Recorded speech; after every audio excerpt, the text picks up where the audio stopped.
sir. Welcome to the immortal hills. Thank you.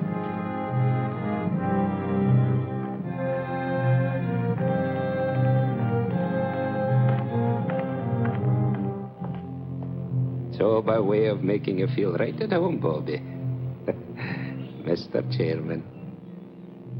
Come along, sir. After you. This is your place now, you know. Of course. It isn't as if you was any stranger here, Bob. Yes, but somehow this place all looks different to me. Like I never saw it before. Well, maybe I never had to. It's cold as an icebox in here. Oh, that thing hasn't worked in years. Cement holds the wet, you know, makes the air a wee bit Christmassy. Won't bother you none once you get down to work. I'm not sworn in yet. Oh, that's only for show, sir. Now, let me see if I got the list of committee men right. First, Chairman Robert Kraft. Yourself. Mr. Honiger, Treasurer, your Uncle George, Secretary, and, of course, Mr. Trowbridge and Mr. Bates. Making 5 in all, right? Right. You can find me at any time. My dwelling straight across the boulevard, opposite the gate. Makes it nice, living so close to my work. Now, would you like to see the sights, sir? Give the roof a chance to catch the heat. Mm-hmm. If you care to make a tour, it's a bit warmer outside. That's quite a map. Oh, yes, sir. That's a map of the entire cemetery, down to the weeest speck of dust. Here we are, and here's my shed with the row stone, and there's the gate you come in. Certainly kept it up to date. There's a new mausoleum on here already. Aye. Oh, yes, sir. This map's going to be a big help to you, Bobby. Suppose you got a customer and you want to know what ground we can show him. This is where the map comes in. One look and quick as a wink, you know who's where and what's what. It's them pins that makes it so easy. The black ones stand for the ones that is already there, and the white ones for them as has made their arrangements for the future. Now, for example, here's my place. Lovely, isn't she, Bob? There. Sun in the morning, but gets those trees to give shade in the afternoon heat. McKee, you've been on this job now 40 years, right? Aye. Well, I guess the committee's right. It's high time we retired you. Nothing to worry about. Full pension. You draw the same check every month. I'm to be paid for nothing from now on. No, you're to be paid for 40 years of devotion. And that's something. Anyone in mind to replace you? Oh, I hadn't given it much thought, sir, but, there must be plenty of young and hard-muscled toffs would give the right teeth for my shoes. It's a lovely place to work. You're outside, near Mother Air. Well, let me know if you find somebody. Oh, I will. Yes, sir, that's quite a map.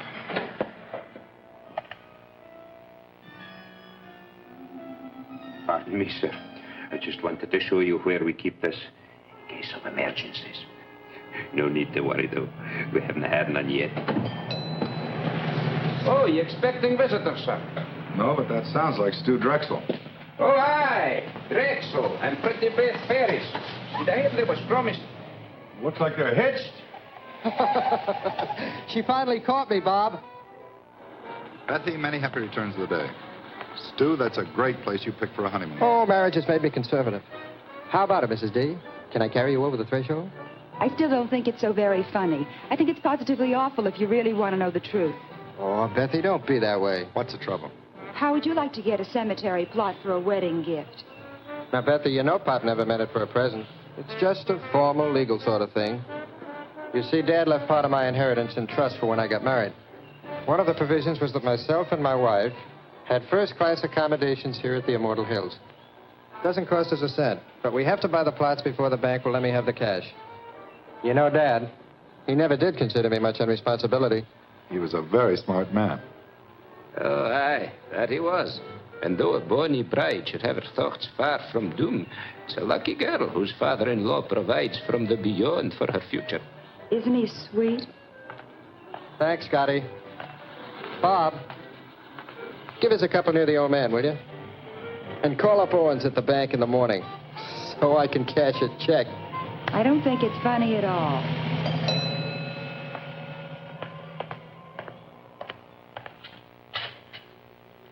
From the last administration, sir.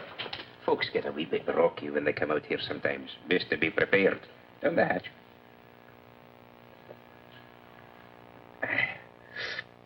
Thank you. Oh, over here. That's where the Drexel bunch is. It'll get so you'll love it out here, Bobby. It's a fine and green and lovely place. A fine place to slip away from the cares of the world. Slip away and live a wee bit.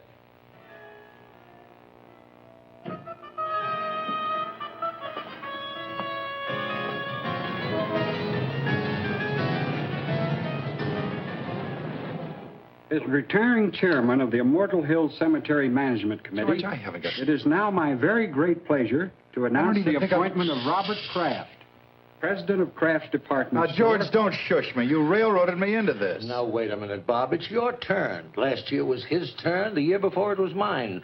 Nobody refuses to take the chairmanship. Pardon us, Henry. President of Kraft's department store. Why? Nobody ever has. It's just not done, son.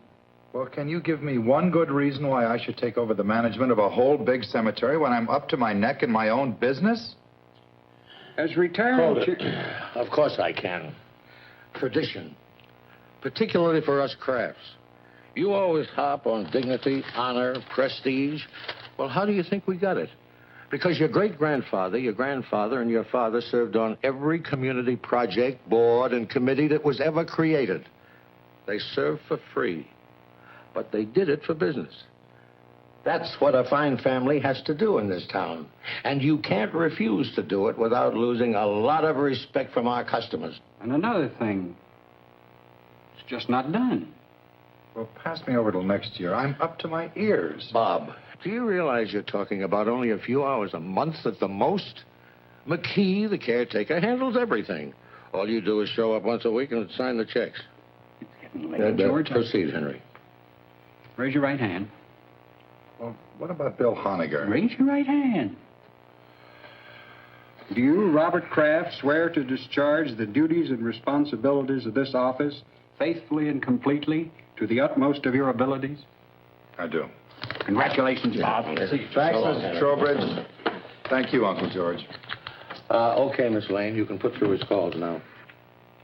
Thank you, Mr. Watson. I'll ring him for you now. Hello. There's a guy named Watson on the phone. Says it's urgent. You know him? Of Olds and Watson? Olds and Watson, you know. Oh, the undertaker. Swell. Hello. Well, thank you very much, Mr. Watson. I'll do the best job I can. Yes. Oh, you're kidding. Well, sir, don't worry about it. I'll take care of it myself. I'll be there within an hour. Yes, sir. Thank you. Well, what about this ad? I have to wait. I'm sorry. Well, now, call McKee. You don't have to go up there every time. This is different. Somebody prominent? Stu Drexel and his wife. Stu and Betsy. No.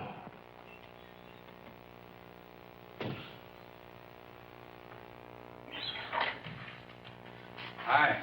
Hi, Jess. McKee, this is Mr. Jessup of the Milford Herald. Hi, Jessup. Oh, the West Slope between the Pattersons and the Fenleys. What else is new? You were my big news for the day. Asked about plans for the coming year, Kraft revealed the Immortal Hills will install a drive-in bar to stimulate additional trade. I'm stuck with the obituary detail. Boy, it's cold in here. McKee, let's get that heat on that letter tomorrow. We better get ready for the interment. Aye, that'll be done, sir. And you better change the Drexel pins. Black instead of white. Oh, they already got black pins, sir. Oh, who changed them? Well, now, the last I remember was the very day they come out here to give you the order, and you stuck in 2 pins. Yeah, I guess that's right. Must have picked up the wrong color. Well, nothing. It's just a little weird, that's all. What? Well, the kids came out here right after they tied the knot. They bought a couple of plots. Stu was complying with some technicality in his trust. And it was all very cute. We had a couple of laughs. And afterwards, I jabbed 2 pins in the map, white pins, I thought, just to make it official. And I hear today they've been killed. And the maps had them on the blacklist all the time. Okay, so what? Well, nothing. It just made me feel a little eerie, that's all. I think he means he marked the young couple for death, sir. Yeah, I guess that was it. That must have been the feeling I had.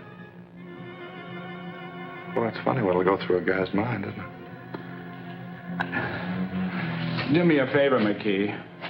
If he starts fooling around with those pins again, be sure he stays away from the west slope, between the Pattersons and the Finleys. Indeed, I will, sir. Hi, Annie. What are you doing out here? I had a luncheon date, but I was stood up. I know a nice little place down the street. I just might take you up on that.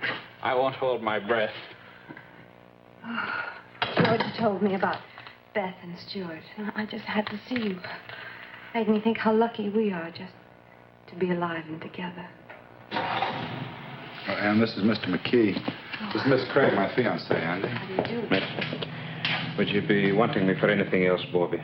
No, thanks, Andy. Bob. What's wrong? Oh, nothing. I'm just a little depressed, that's all. But you'll take care of that. And I kept wishing we could keep our appointment. Oh, rendezvous, if you don't mind. Your gray flannel is showing. Actually, do you know what made me turn around and come here instead of going home? Mm-hmm. Well, I was driving along, feeling rejected. And then all of a sudden I saw you very clearly in my mind. Bob, it's just that you're too attractive. After all, president of a department store and in charge of the Immortal Hills. Irresistible. I saw you and I heard you. Lunchtime, Annie. That's what you said distinctly. Lunchtime, Annie. Well, I can do better than that, I hope. Oh, you did. You said, I want you. And I need you, and a whole lot of lovely things I'd be embarrassed to repeat. Yeah. You know, just about the time you were seeing me, I had you on my mind. That's amazing. No, I mean it. And I don't blame you for not wanting to repeat what I was thinking. We better go to lunch or get married. Or I can just as easily join Jess at that little spot down the road he spoke of. We regret the management does not permit exchanges once the merchandise has been purchased. Then I'll freshen up.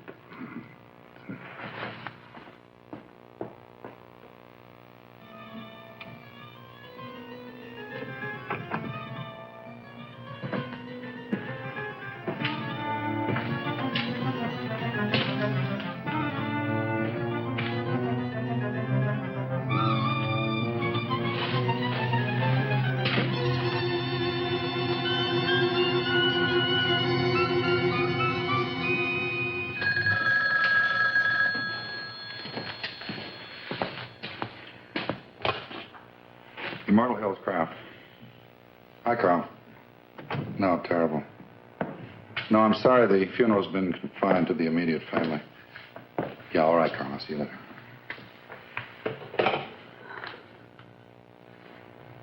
No, no.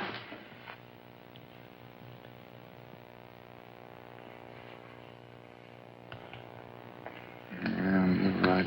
What? You're right. We are lucky to be alive. And be with each other. Come on.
Nobody home. Eat nor drink nor money have none. Still, well, Hey, Bobby.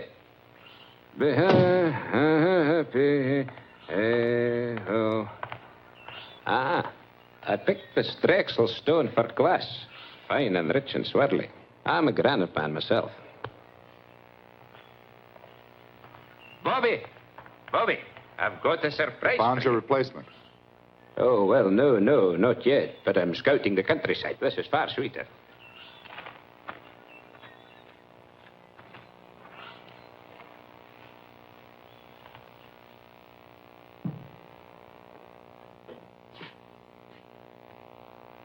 This is what I call getting things done.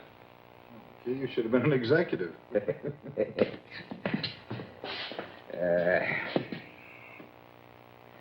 Hey, let's take off your coat, Bobby. You'll be getting overheated. Fairly quiet this week. Only one passing.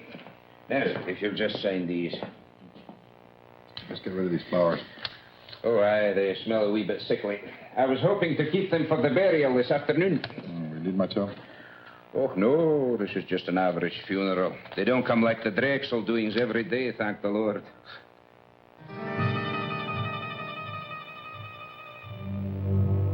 McKee, this bill for W. Isham. What's it for? Well, he's the lad for this afternoon, Bobby. Oh, and I need to look so sad. Willisham was the same age lad as me. Oh, there's something I've been meaning to tell you. Mighty queer it strikes me, Bob. I went to the map just after we got the news. They changed Willisham's pin to black. It was already black. Looks like there might be something creepy up with that map. Changing pen colors without human assistance, no less. I changed Mr. Isham's pin, Andy. But, Bob, you haven't been here since he died. Yes, please. I know. I changed his pin before he died, not a... Jess, it's Bob Kraft. Can you come over here right away? No, I'm at the cemetery. That map's nothing but an old piece of paper hanging on the wall. All you do when you stick pins in it is to make holes in the paper. White pins, black pins, safety pins. It doesn't make any difference, see? Well, look, it's unfortunate that it worked out this way, but coincidences are part of everyday life. Some are funny, some are pretty odd, but this one isn't even good enough to make the back page of the shopping news. That's all it is, Bob, coincidence. Yeah. You're right, Jess. Thanks. That's okay. Sometime when I've tied on a real headbender, you can do the same for me. What's your trouble? Well, nothing, but I've been through all this before. The grass, and the quiet, and that sound. I never knew what it was. It's the sound of a name being cut into a headstone. Yeah, I've heard of people who thought they'd been through the same bit before in their dreams. I think it's even happened to me. What would you say if I told you this happens to me regularly? Ever since I was a child. Sometimes as often as every other week. I'd say you were sensitive or exaggerating. Third floor sportswear, 9280 gross. Compared to 8500 as the same date last year. Basement sportswear.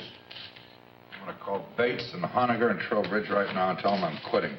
Don't worry, George. Nothing drastic will happen to the store. My mind's made up. You mean mixed up?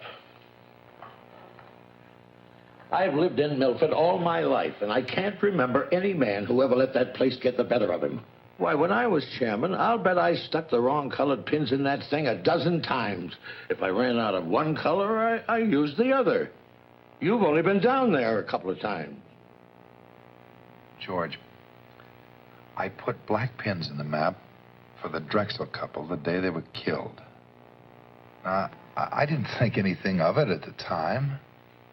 And then I took a white pin out of the map quite at random, and I put a black pin in its place, and today I find out the old man it belonged to died during the week.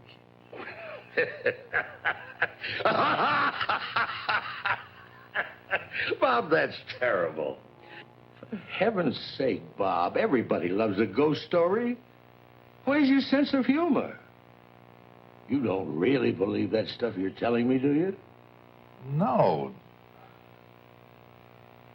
I still think I may be learning something about myself.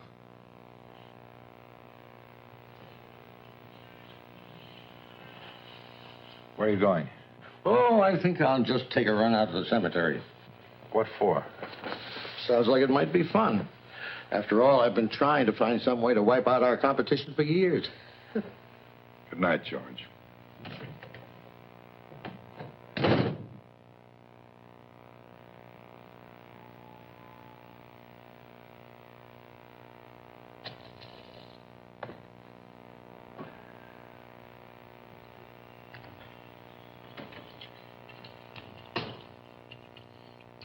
Want to take my car? All right.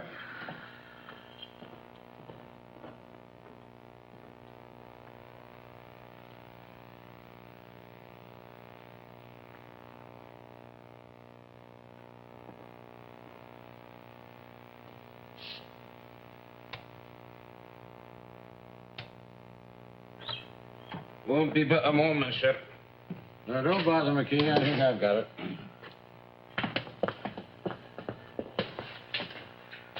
Oh, that'll be all, McKee. Is everything all right, Bobby? We'll see you later, Andy. Well, the place hasn't changed a bit since I was chairman. A few more pins in the map. Black ones. White ones, too. Sit down and relax, Bob. I think I can get this whole thing cleared up for you. What are you going to do? I'm going to convince you that there's nothing out here for you to worry about. George, let's forget this. Bob, I said I'm just going to convince you. Well, George, suppose you took Henry Trowbridge's white pin out and put a black one in its place, and tomorrow morning he turned up dead. It's not a chance. Well, I know not a chance, but suppose by some weird coincidence it happened. Now, it's happened to me 3 times already. I deal strictly in facts, son. I don't go for this coincidence bunk. But if Henry Trowbridge even looks a little peaked tomorrow, you can resign and I'll back you up. Now, Henry Trowbridge, let me see if I remember. George, I just mentioned Henry as an example. Now, you're not going to use him. Why, Henry's as good a choice as anybody, considering he directly preceded you as committee chairman. Wait a minute, George. You better let me put the pin in. If you do the honors and nothing happens, it won't be quite as conclusive. By all means. Let's not diverge from the established pattern. But I'll have you know I was no slouch when it came to pinning the tail on the donkey when I was a kid. No reflection on Henry. Go ahead, Bob.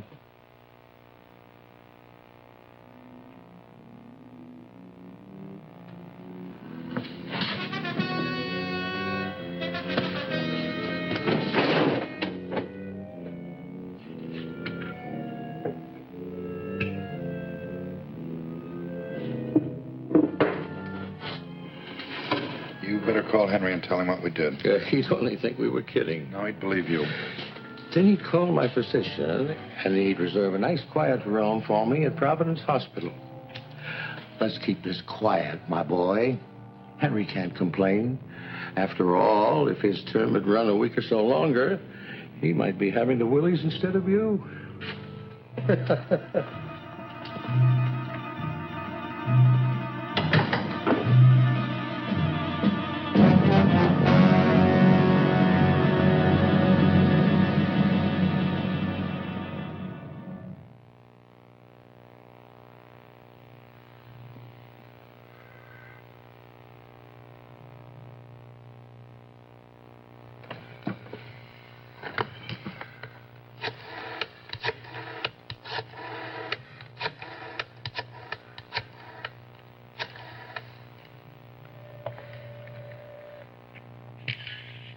Hello, Miss Trowbridge. This is Bob Kraft. What are you doing up so late?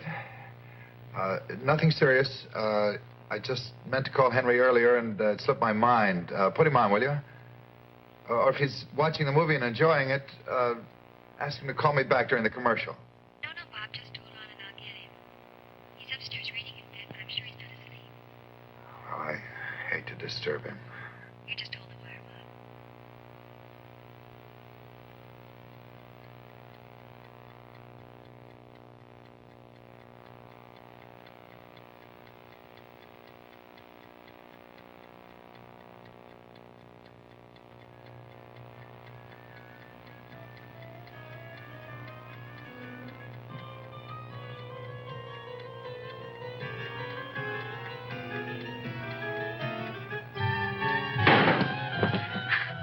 Hello, Henry?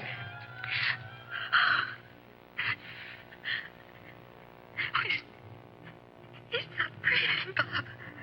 I've got to call a doctor. I understand. I'll hang up right away. I'm terribly sorry.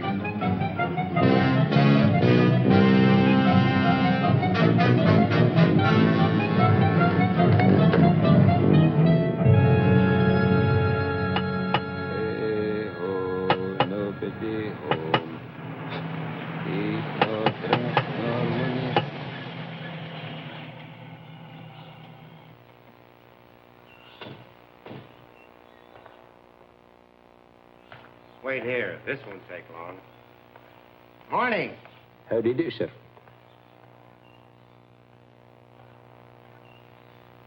Well, I don't understand it. Jess said he'd be here in 20 minutes. Lieutenant Claiborne? So that's it, huh? Sure big enough. There are the black pins, eh? We're particularly concerned with these four. Isham and the Drexel couple, and now Trowbridge. Let me get this straight, Mr. Kraft. You say that every time you stick a black pin in the map, people turn up dead? That's right. Well, go ahead, Lieutenant. You think I'm a crackpot, and I hope you're right. I just want to prove it beyond a reasonable doubt.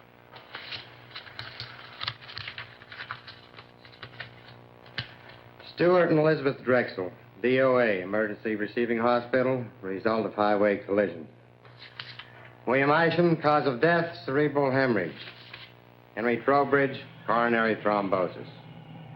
Well, the rule is this. Where no evidence of homicide exists on initial investigation, the matter will be dropped. Investigated and found nothing. Sorry. Jessup? What's new, or should I say real? Nothing like murder, if that's what you're after. I'm sorry Bob saw fit to disturb you, Lieutenant. No harm done. What do you make of it, Jess?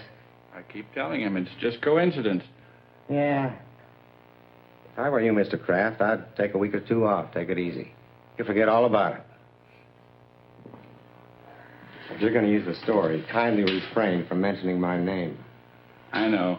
Lieutenant Claiborne, with an E on the end.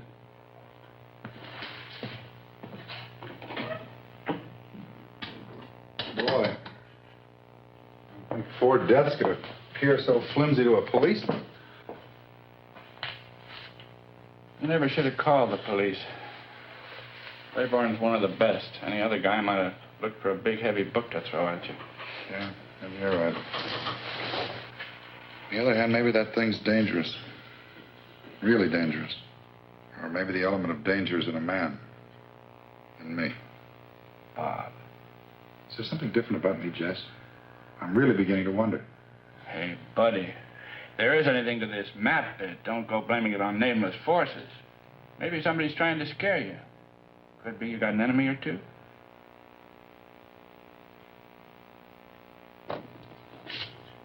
Somebody using your desk, George.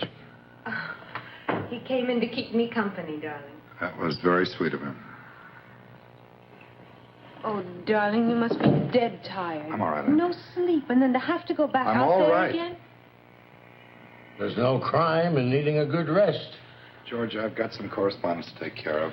I've already taken care of your mail, and I took the liberty of making reservations for you. Flight 33, leaving for Miami at 5:45. My pal Sanford owns one of the finest hotels on the beach. George, thanks anyway. There's nothing I'd rather do, but I can't possibly go now. Bob, I gave you my word. If anything happened to Henry, you could resign. I talked to Charlie and Bill Honiger, and they understand completely. It's all fixed, son. The situation's changed. Until this thing's cleared up, I'm not about to resign. Oh. And when you tell the others, ask them to meet me here in my office, 7:30 tonight. Awfully short notice. The committee can't just ignore what's happened. I guess you're right. Darling. And I'm sorry, I didn't mean to snap at you. Now, why can't you resign? Well, because possibly something real, unreal, I don't know, is waiting to kill one of us every time I jab a black pin into that map. Bob, you're talking about Henry Trowbridge. The poor man died of a heart attack. Heart disease is the country's #1 killer. Maybe not in Milford. Oh, Bob, you can't mean that that map is literally killing people? No, Ann, maybe it isn't the map. Well... What about the other day? You saw me, you heard me. Lunchtime, Annie, I want you, I need you. Bob, I was obviously trying to bring a little romance into our very dull and dismal lives. No, Ann, don't try to deny it. I No. do deny it. Bob, I love you. I'm not in any sort of occult thrall to you. Hey, can't you take a joke?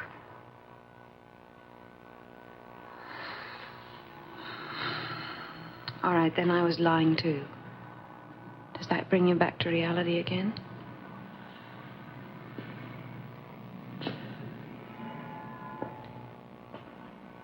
Bob, I think we better take advantage of those plane tickets. George's Mr. Sanford's could be best man. The offer's awfully attractive. I love you so much. And if you're going to cry, do it someplace else.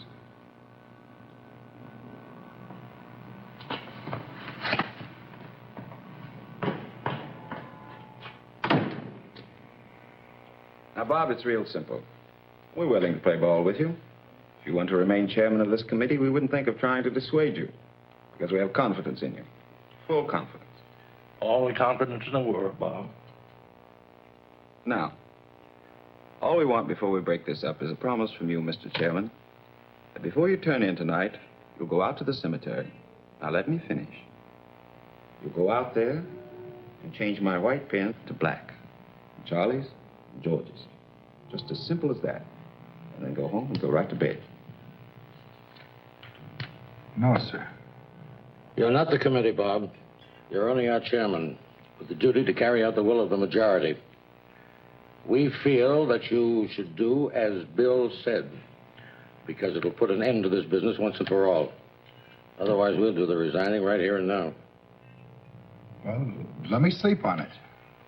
Let's all sleep on it. I don't think you people realize what might be involved here. Motion defeated. Tonight. Well, your devotion to the principle of majority rule moves me deeply.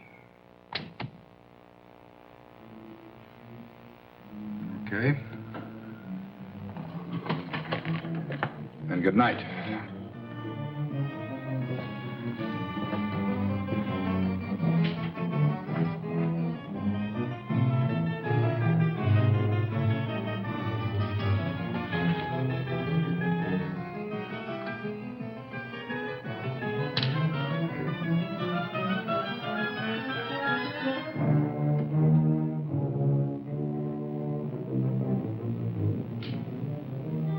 Charlie.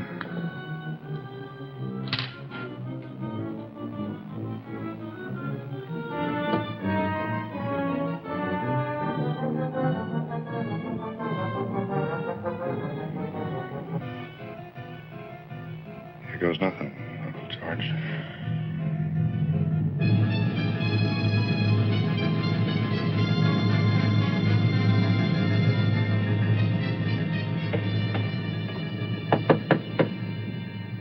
Who is it? It's me, Bobby. Open up.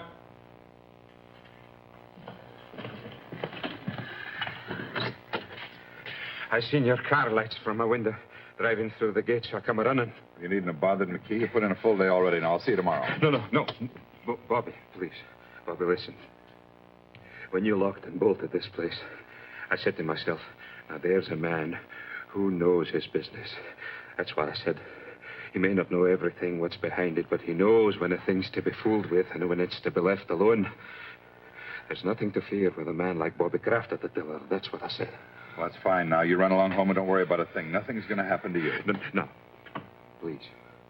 Bobby, lock this door again and send yourself home.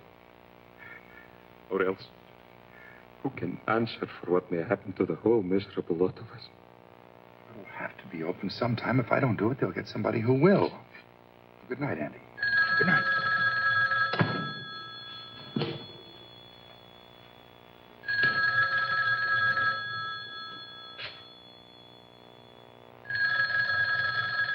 Andy, go home.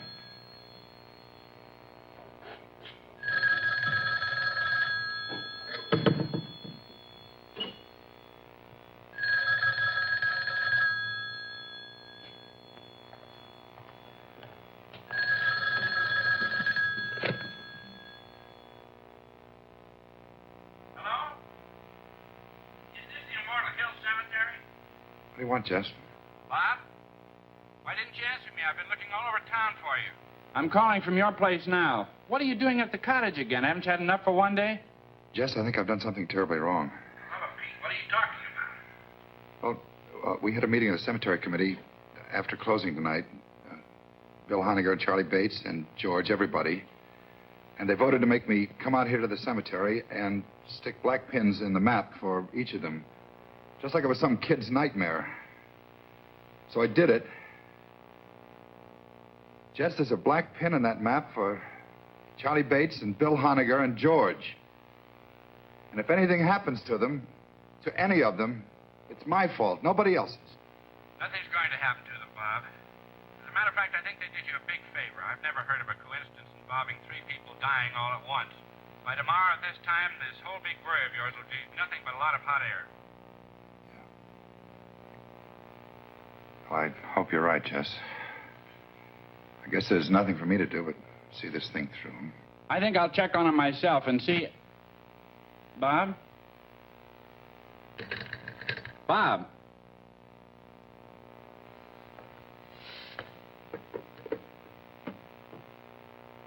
Honegger, Bates, and George.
Lieutenant Claiborne, please. Homicide. This is homicide subject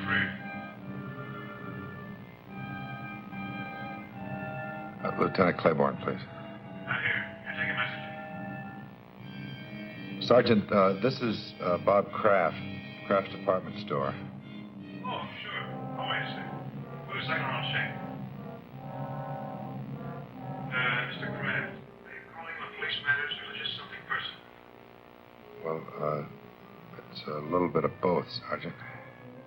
Drive at Adams 1311. Thank you.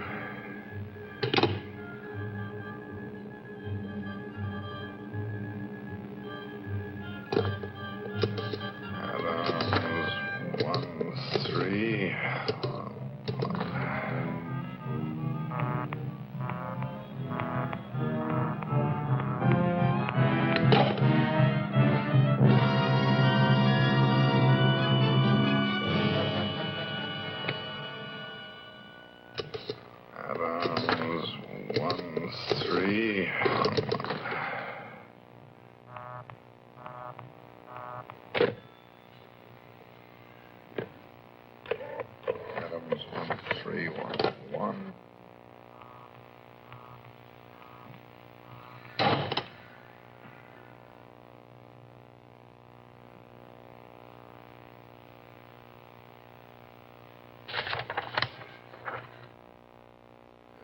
Honegger, Adams 1311. Adams 1.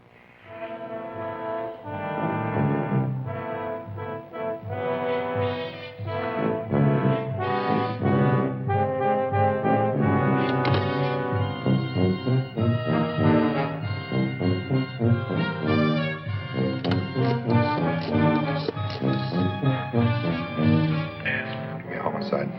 Yes, sir. Homicide. This is Bob Kraft speaking. I can't get through to that Adams number. No. Claiborne's at that number, and it's imperative that I speak to him right now. Well, sir, just a second, sir. I think he's reporting in on another line. I've been trying to get you, but your line's been busy. Hang up and I'll call you back right away.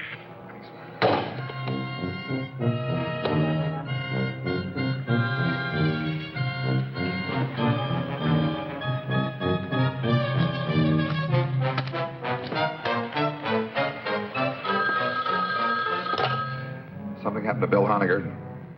Hello. Yes, Bob. Jess, I'm expecting a call from Claiborne. Hang up. Call me back in 10 minutes. Claiborne's with me. Let me talk to him. He's not here now. What's wrong, Jess? Bill Honegger's dead. As soon as I found out, I routed Claiborne out of the sack and filled him in on the whole wild story. We were over at Honegger's in 10 minutes with 2 squad cars detailed to cover Charlie Bates and your uncle. How did Honegger get it? Well, he didn't. That's the trouble. What? Poor guy just dropped dead. Nothing out of the ordinary. Bates? Charlie Bates? They found him in his apartment. Say it. No homicide. He just stopped breathing. George? George, yeah. I called and told him about Honegger before I left for Claiborne's. By the time the police got there, George had already left. Well, they'll find him, Bob. Don't worry. I'll be waiting for word about George. Let me know.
see you followed our wishes to the letter.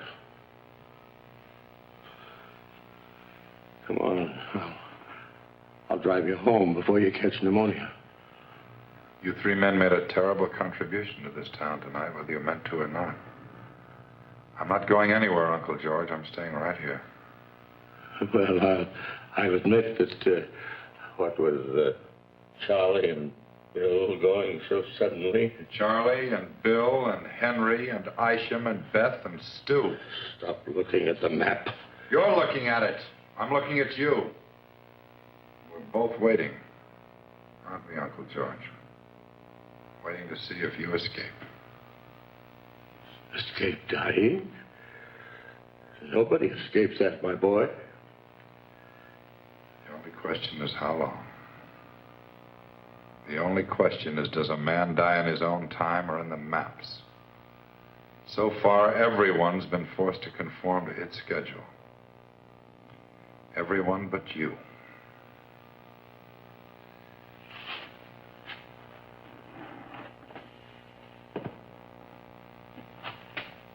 That puts me back on schedule. My own schedule. If it makes you feel any better.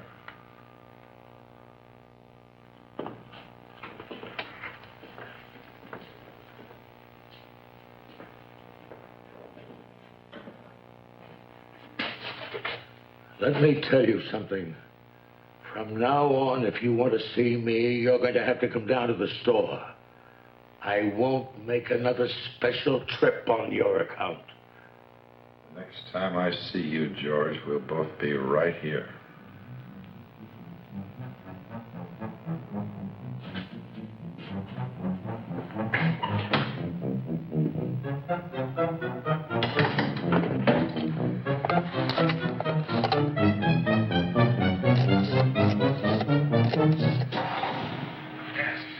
Homicide. Homicide. This is Robert Kraft out at Immortal Hills. Hayborn speaking. Lieutenant, my uncle just left here. I think under the circumstances, the least you can do is put a man on to watch over him, no matter how ridiculous the situation seems to you. Thanks a lot, Mr. Kraft. We'll take care of it right away. He's wearing an overcoat over his robe and pajamas. We put a description of the wire quite some time ago. I do think there's danger. Sergeant, Kraft, George F. driving east on Bunker Hill. Road from destination Manor Apartments, Big We'll have your uncle safe and sound in 10 minutes, Mr. Kraft. You'll hear from me.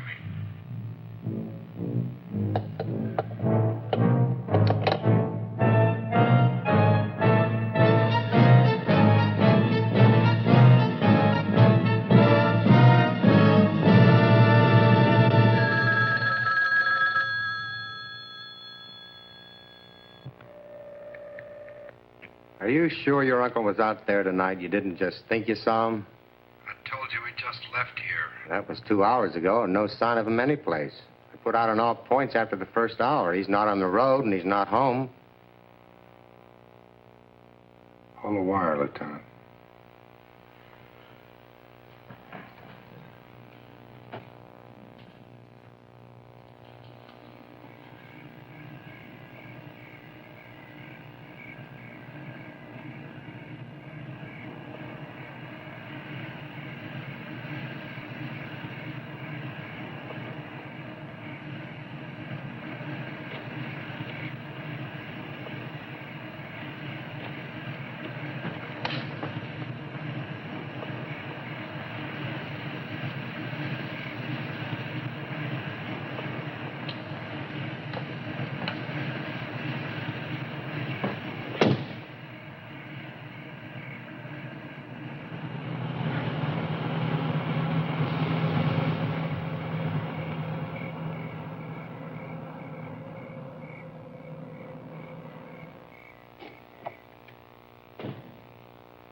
You better come out, Lieutenant.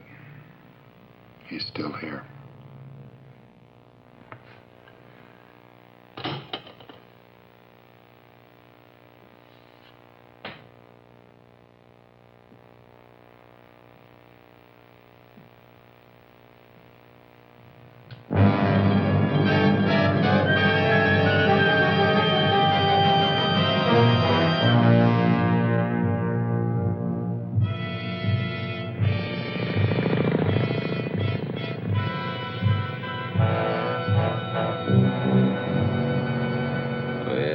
All the day, Randall, my son, where have you been all the day? Andy! Someone, I've been out hunting, mother. I've been out hunting, mother. Make my bed soft, mother. Make my bed soon, for I'm sick. Andy! Key, I'm going to burn that stuff in the greenhouse if this heater doesn't work by tonight. Bobby, it took a whole lifetime of collecting for me to get the whole caboodle here. And see here, you haven't even touched your food. Man, you've got to eat if you want to keep above the ground.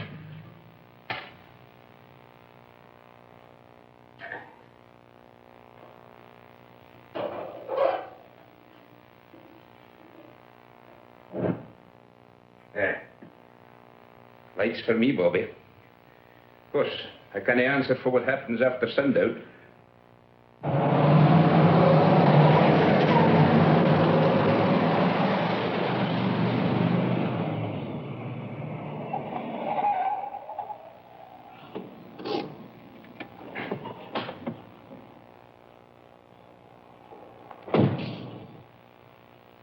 Better wait in the car.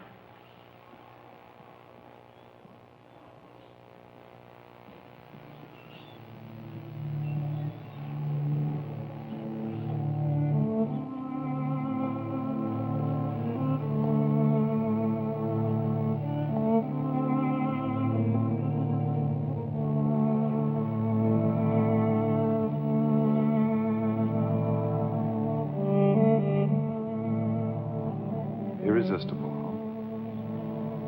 Aren't I crazy? Completely. I'll never change, I'm afraid. Annie, I'll see you later. Bob, please. I take it back. What? That day in the car, I did see you and I did hear you. I really did. I should never have denied it. It's all right, Annie.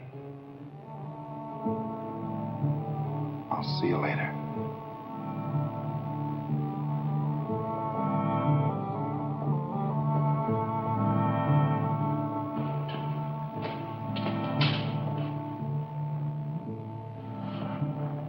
You have a party named Jacob Mittel someplace on the map?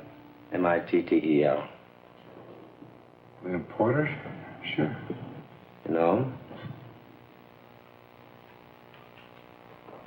Yeah. We contact the French designers through Middle. Matter of fact, he's in Paris now. Better strike him out. Jenny? Go ahead.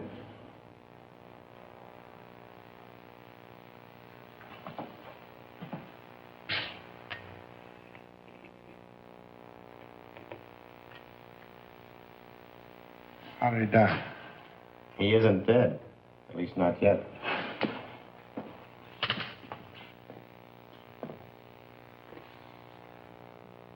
I know what you're thinking, Mr. Kraft. You're thinking that we tricked you into killing Jacob Mittel. Well, you're 100% right, so try to relax, huh? This one's on the police. You see, Jacob Mittel's in the prime of life. No previous major illnesses, no record life expectancy, exceptionally good. And he's in Paris with all that ocean water to protect him from this mess. Up until now, all the deaths have been confined to the local area. If it strikes somebody on another continent, then we've really found something. I knew I should have gotten rid of those pins 4 days ago. Even the map, the whole thing, out. What I want to know is, what are you going to tell the district attorney is responsible for these deaths? We gave this case a real full-dress investigation, Mr. Kraft. Questioned you and all the other suspects and witnesses until the point of comedy. Found nothing. No motive, no opportunity, no suspect, no crime, no weapon. Except 7 pins went in. And the 7 people died. Not 1, 7. Who put in those pins? You did. All 7. Other chairmen and so on have been putting pins in that map for years, and nothing happened. But with me, it isn't impossible for a certain kind of man to be endowed with powers that nobody had ever dreamed he could have. A lot of scientists claim that. Maps and pins can't kill alone. The power of a human brain has to be behind them. Like in the Indies, I guess, those voodoo dolls you hear about. Witch doctor sticks pins in the thing until the guy in question is jinxed into dying. Of course, I know he didn't mean to kill anybody.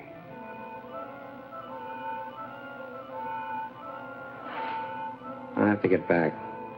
You'll hear from me the minute we get word.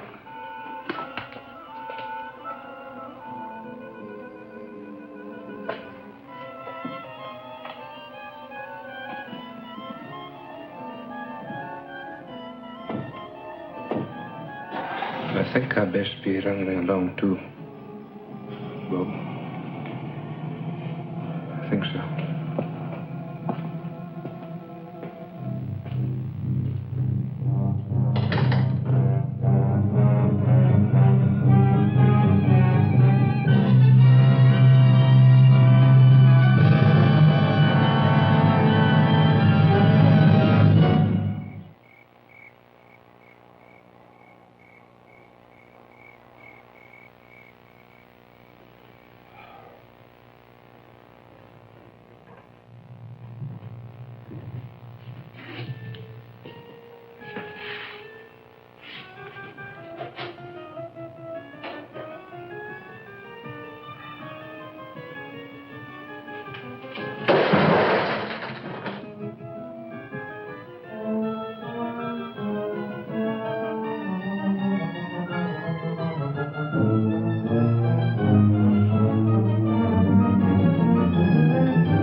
If I have the power of death using the black pens, then I must have the power of life using the white ones.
This is the cemetery, that's right.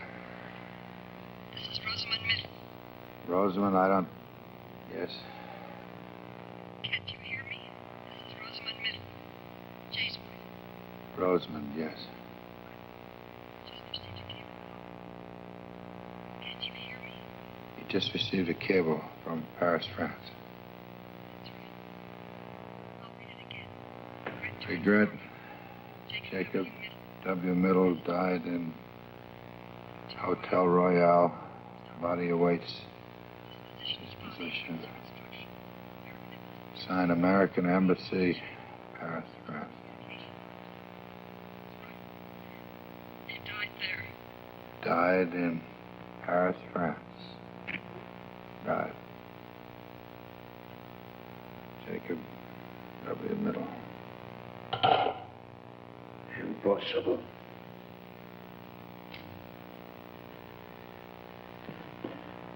Impossible. He cannot be dead. But... What? You still think that thing's the killer? Or your own puny power, Mr. Chairman? The only power you or that map ever had was me. So far as killing goes, you marked them for death, Mr. Chairman. But who did the deed? Andrew McKee. Oh, Andy. Why? You and your high and mighty committee, turning out a man with 40 years of service on the grounds. 40 years. I told you, Andy, a full pension. It isn't cash what keeps a man going, lad. What keeps his feet on the ground and keeps him on the job till the Lord makes him quit. The Lord. And nobody else. This is my house, my lands, my activities. Aye. We come a long, dark road to put this gun to your head, Bob. Andy, we never tried to take anything away from you. I made sure of that. I snuck up on each one of them in turn when they was alone and held them fast like so until they went. Aye, even big old George, your uncle, left as easy as a baby. That doesn't explain what happened to Middle. Middle's dead. Will you stop that confounded talk, man? That map's not but to do that. You fool.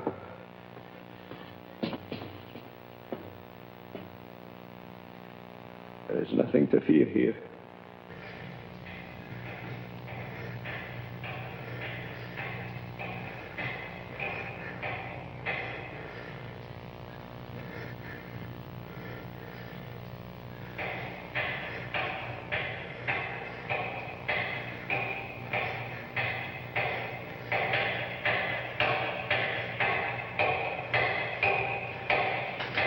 That map.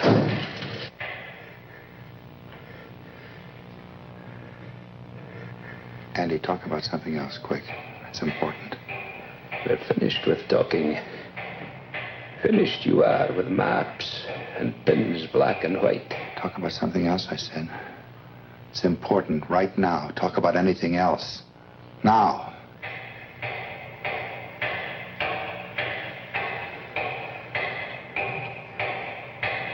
Why?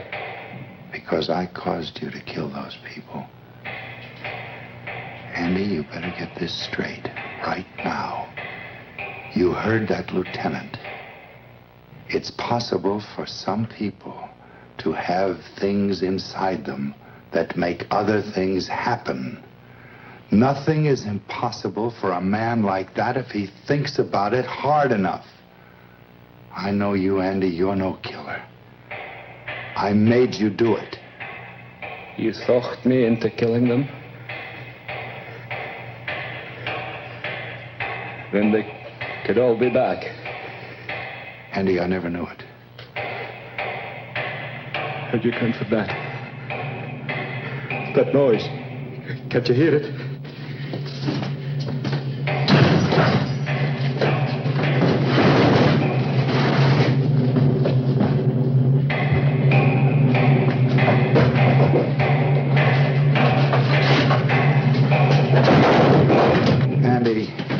Andy, stop. There's nobody.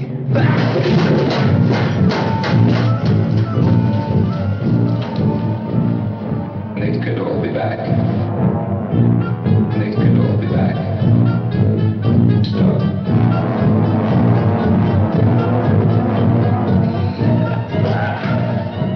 Don't let them take me, sir. Go with that. You should have settled it 5 minutes more. But now it's too late.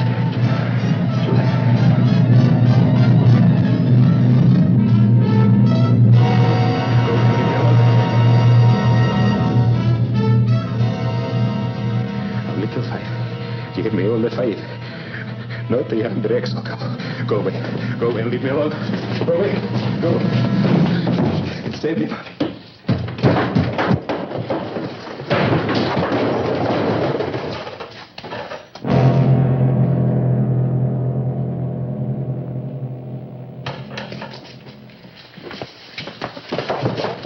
He's dead, Lieutenant. All right, forget the normal procedure. Get him out of here.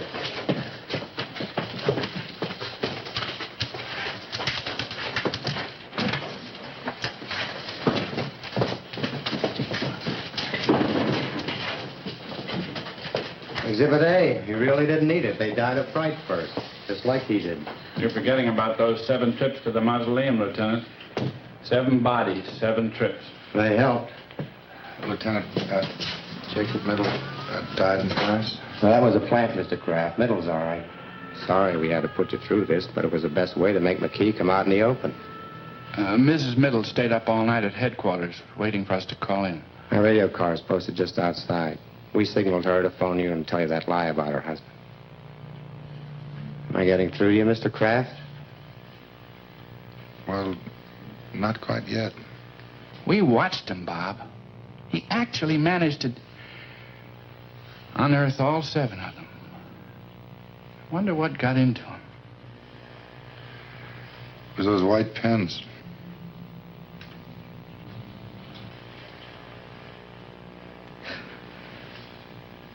It was.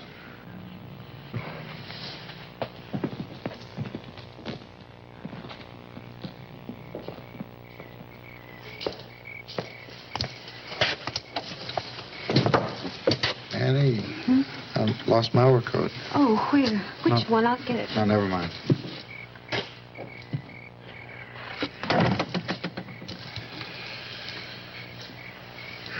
I think I can find it myself.